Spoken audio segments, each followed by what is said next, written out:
Good point. I had in an earlier video that was a rabbit hole I wanted to go down, but I couldn't at that moment because there was other things I wanted to get out.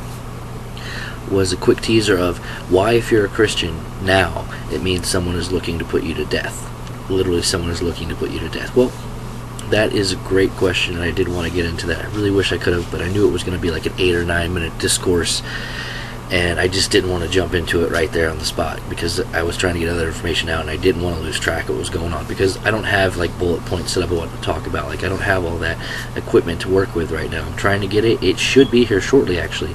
By the end of this year, these videos are starting out so basic and stuff. I'm just in a bunker that I've been building for someone else because I'm working with nothing.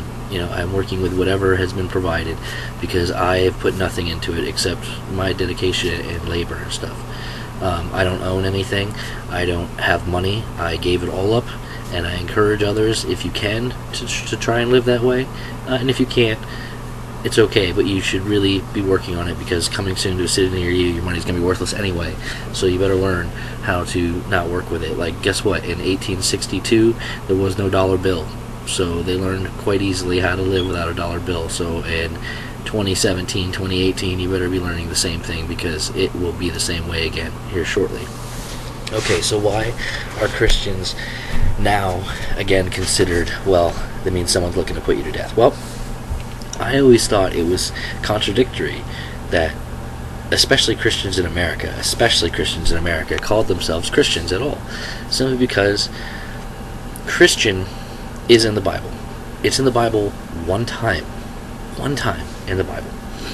And it's a long time ago, right after Christ was crucified and raised from the dead, right after he reascended into the heavens, because he is alive.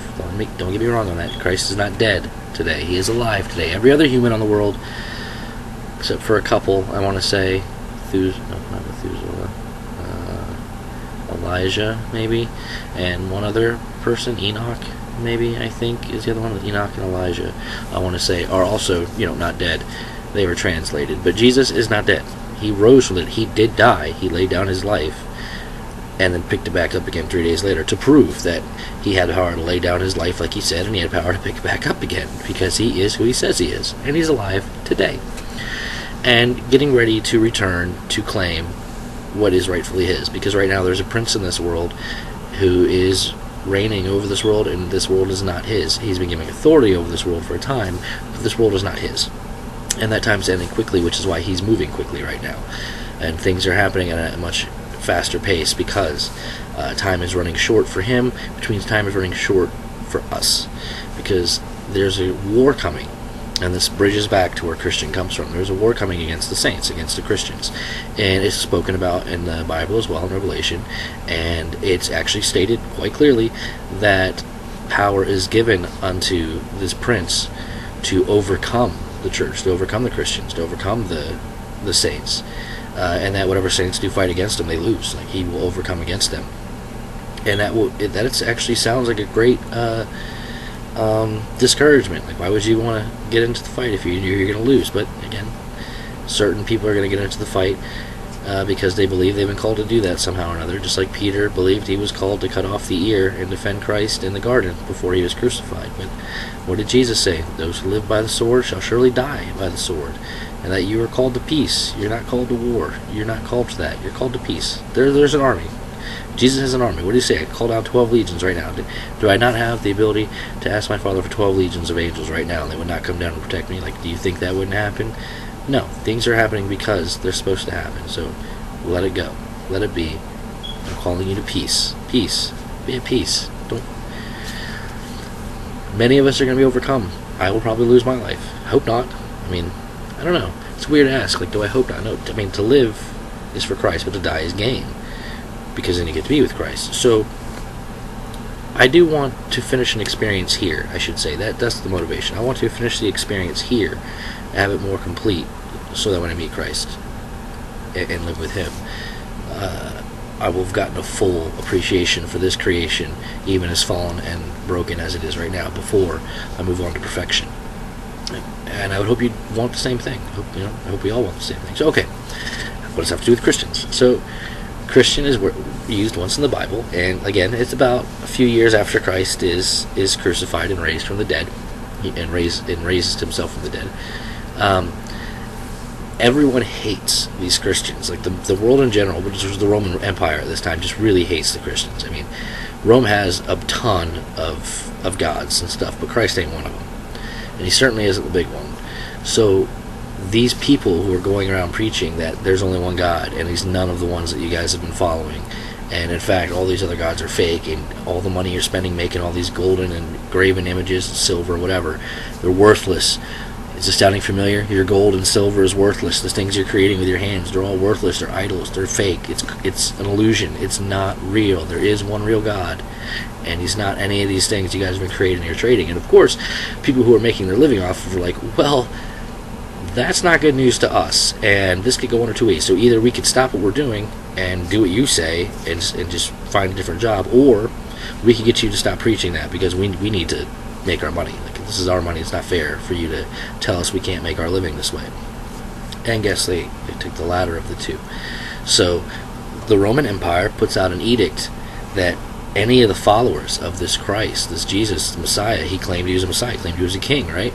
And these people profess he's a king. Well, there's no king but Caesar, right? He's the emperor.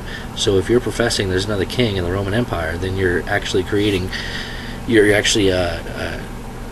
the highest form of treason there is in their empire. So what's the penalty of that? That's death. The penalty is death for proclaiming another king than Caesar, right?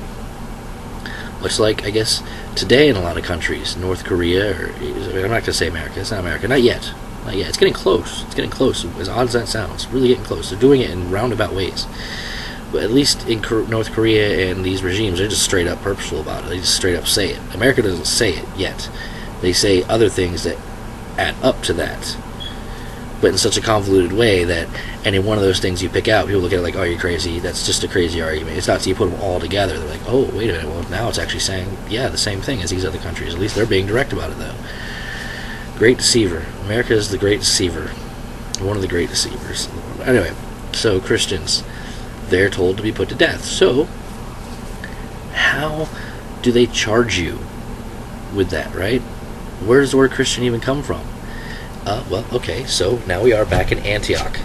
And so in Antioch, there was a little church going that Paul had started. I think Paul and Peter, Paul started, because it was a Greek-esque church. Or we say Greek just means Gentile, anyone who's not Jewish. At the time, they would just say, oh, if you're not a Jew, you're Greek, Gentile, basically. So they're going and doing that. Well, the people in that town are actively searching out these followers of the Messiah, of the Christ. And the way they were able to distinguish you as a lawbreaker, as a follower of this Christ, was to call you a Christian. It was an accusatory term. It is an accusatory term. It is meaning it is coming from someone who does not believe on the Christ and being spoken to someone who they believes on the Christ as an accusatory statement to say, you are one we should be looking to put to death.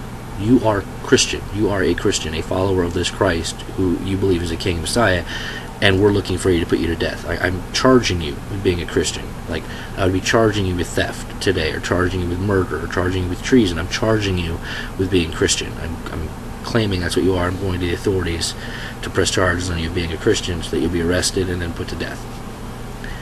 That's the only place in the Bible. The only time. It's the first time, the only time in the Bible the word Christian is used. And it's used to describe people who are being sought to be put to death by non-believers. So to me, the only time Christian is used in the Bible is by non-believers to accuse believers in order to put them to death, to charge them, to have them put to death. And yet, in modern day, everyone, Baptist, Episcopalians, whatever, they just call themselves Christians, and they go to church on Sunday in cars and have revivals on their lawn, and I don't see anyone trying to put them to death. But that's changing. You see the church shootings and stuff like that happening.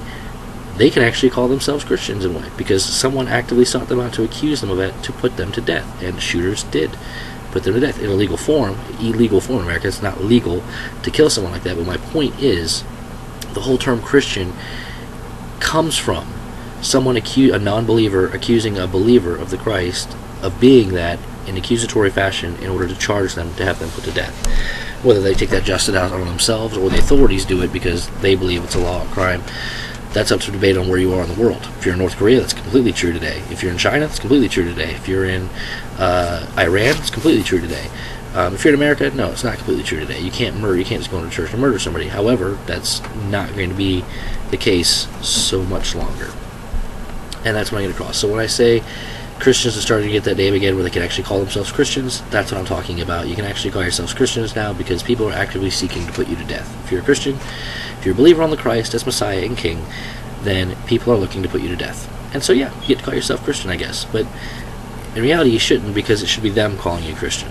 You know, I mean, I guess you can just confess, yeah, I'm Christian, but they would need to be accusing you of that first. So that's where that comes from. That's where I was getting at with that. I hope you learned a little bit from it. I hope it makes more sense now as to why I said that. Just a little bit of information, a rabbit hole I wanted to go down. And I think I have some more that we have to go down in a few minutes.